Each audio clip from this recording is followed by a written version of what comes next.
मंदिरिया लगे अब खेसारी भैया का इस गाना का टाइटल है दोस्तों, बहुत ही बवाल देवी गीत है। तो इस वीडियो को अभी रिलीज कर दिया गया है दोस्तों। आप ट्रेंडिंग स्टार खेसारी भैया के फैंस है तो एक लाइक कर दीजिए। वीडियो में सभी कुछ बताने वाले हैं इस वीडियो में। दबंग सुपरस्टार खेसारी लाल यादव जी के अभी अभी एक सारे गमा हम भोजपुरी यूट्यूब चैनल पे मतलब टीजर रिलीज कर दिया गया है दोस्तों। 11 बजे मतलब कि टीजर आज ही रिलीज किया गया है। आज है 25 सितंबर और आज ही रिलीज कर दिया गया है दोस्तों। और काफ़ी बवाल का टीजर है दोस्तों। तो कौन कौन भाई इस टीजर को देख लिए हैं हमारे कमेंट बॉक्स में जरूर बताएं आप लोग के टीजर वीडियो कैसा लगा है। और आप लोग के बता दें दोस्तों कि इसका फुल वीडियो कब रिलीज किया जाएगा, इसी वीडियो में बताने वाले हैं दोस्तों। नमस्कार दोस्तों, हम है बिक्कू, आप देख रहे हैं अपना चैनल बिक्कू भोजपुरी न्यूज जी।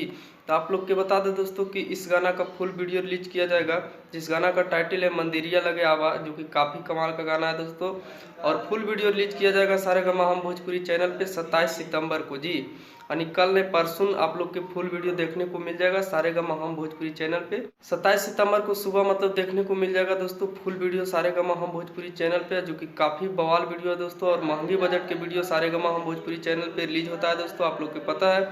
और इस गाना को गाए हैं आप लोग के चहेता कलाकार खेसारी लाल यादव जी और शिल्पी राज जी इस गाना को पूरा किए हैं। और वहीं पर बता दें दोस्तों कि इस गाने में म्यूजिक दिए हैं रोशन हेकड़े जी और यादव मुकेश जी इस गाना को लिखे हैं, जो कि अपने कलम से सजाए हैं यादव मुकेश जी।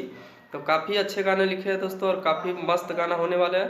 तो आप लोग बिल्कुल ना भूलें सारे गमा हम भोजपुरी चैनल पे आप लोग जरूर देखें। 27 सितंबर को फुल वीडियो आ रहा है ट्रेंडिंग स्टार के। तो हमारा ये अपडेट आप लोग को अच्छा लगा है तो वीडियो को एक लाइक कर दीजिए। और चैनल पर पहली बार आए हैं दोस्तों तो चैनल को सब्सक्राइब करके जुड़ जाए, क्योंकि खेसारी भैया के इस चैनल पे सच्चाई के साथ न्यूज बताते रहते हैं दोस्तों।